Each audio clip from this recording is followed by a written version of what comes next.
This new money will destroy the US dollar, and it's not Bitcoin. It's called BRICS, and this is what you need to know. Brazil, Russia, India, China, and South Africa have all formed an alliance to overtake the US dollar as the reserve currency. These 5 nations produce insane resources for the entire world. 26% of oil, 40% of corn, 46% of wheat, and not to mention 3.2 billion people. In fact, billionaire investor Ray Dalio recently revealed how throughout history, the global superpower has always fallen, with indicators flashing that this will soon happen again. But the problem with BRICS is that it's still paper fiat money. As these developing nations try to force a new reserve currency, Bitcoin has already overtaken the world completely on its own. You see, BRICS could influence the future of trade, but Bitcoin will rise above as the superior reserve asset, borderless and impossible to corrupt. Follow me for more.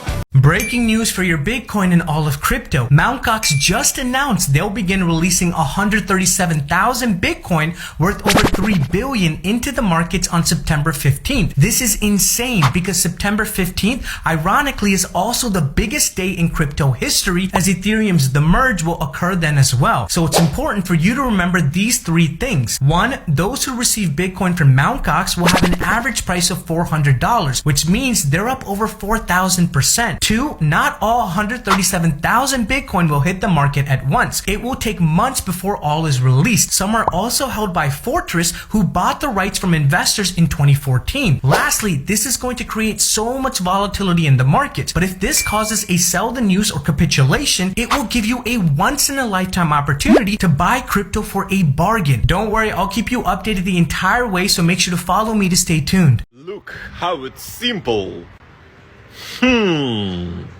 Let's check the book. This one.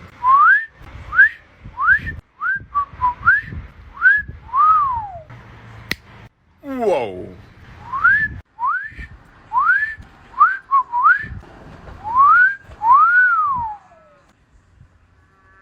Whoa! Just look at this! And book right here. Big 14, I don't know what the fuck going on. Hold up, take a moment, count my guap, count my guap. All these rap. I've acted as a lawyer for several crypto exchanges. The biggest crypto exchange, Binance, announced their decision last week to list Stargate, and the price has increased 300% since then. Before crypto exchanges list a new token like this, they typically get their lawyers to do an analysis on it first. I'm not Binance's lawyer, but here's my 2-minute analysis. Stargate is created by a protocol called Stargate Finance. Stargate Finance is a tool that people in DeFi use to move assets between blockchains cheaply. I've used it, it's useful. Stargate Finance hasn't registered Stargate with security regulators anywhere. If regulators think that Stargate is a security, they're going to want to punish Stargate Finance for not registering it, and also punish the crypto exchanges for offering it to the retail public. The main factors for Stargate being a security are: 1, there's only a small set of developers that are maintaining the protocol. They're acting sort of like a C-suite executive of a traditional company.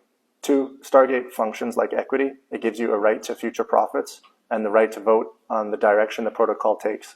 And 3, Stargate is not actually needed for Stargate Finance to work. The protocol could work without it. Stargate was just used to A, raise capital in exchange for future profits and the right to vote, and B, to compensate the development team. I won't get into the factors as to why Stargate is not a security because, truthfully, I don't think there are any really strong reasons. Coinbase, Binance, and the other crypto exchanges know this as well, but they decided to list the token anyway. And even the development team of Stargate Finance probably knew this as well, but they also decided to ignore security laws. On my channel, I make videos explaining why we can't really blame them for doing this, and how those places in the world that change their laws to accommodate crypto are going to be more competitive in the future.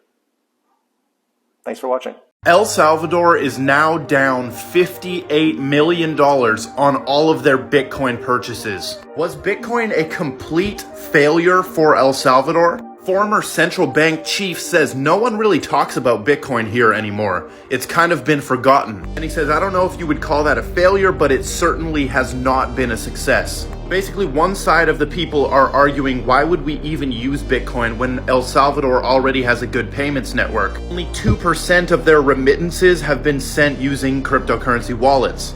the other side and the government is saying that they don't see adoption as low. They see a country where everybody has a Bitcoin wallet and everybody knows what Bitcoin is. They say that El Salvador still plans to release the volcano token, which is a Bitcoin-backed bond based on the volcanoes they have. 71% of people said that the Bitcoin law did nothing to improve their family's finances. What do you guys think?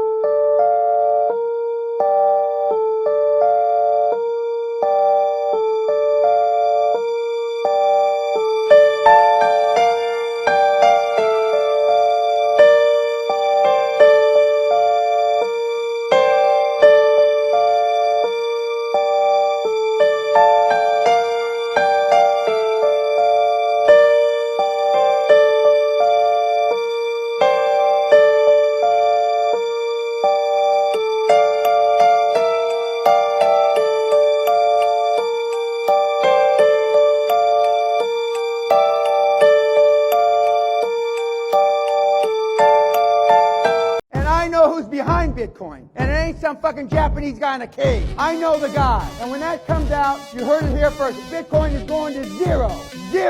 When it comes out, zero. Everything is crashing, and here's what you need to know.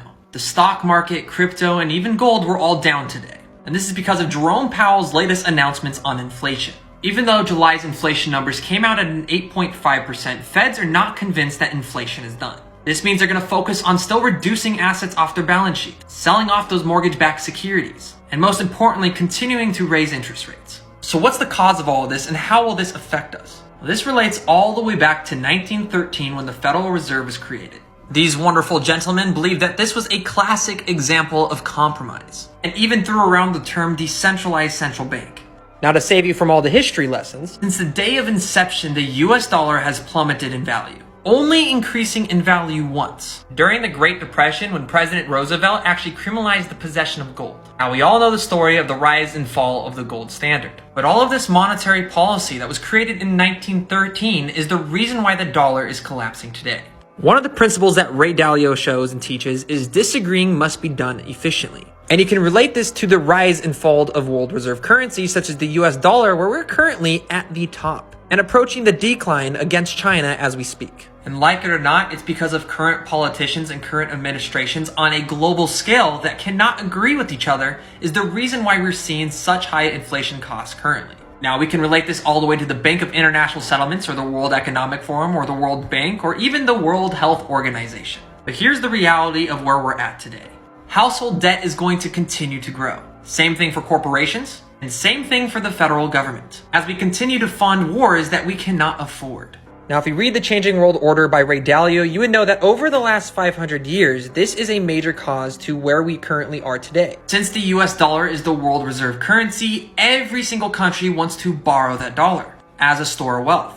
But the problem with this is as the US lends out more and more money and accrues more and more debt, eventually they start funding things they can't afford, they start defaulting on their debts, and they are forced to print more and more money.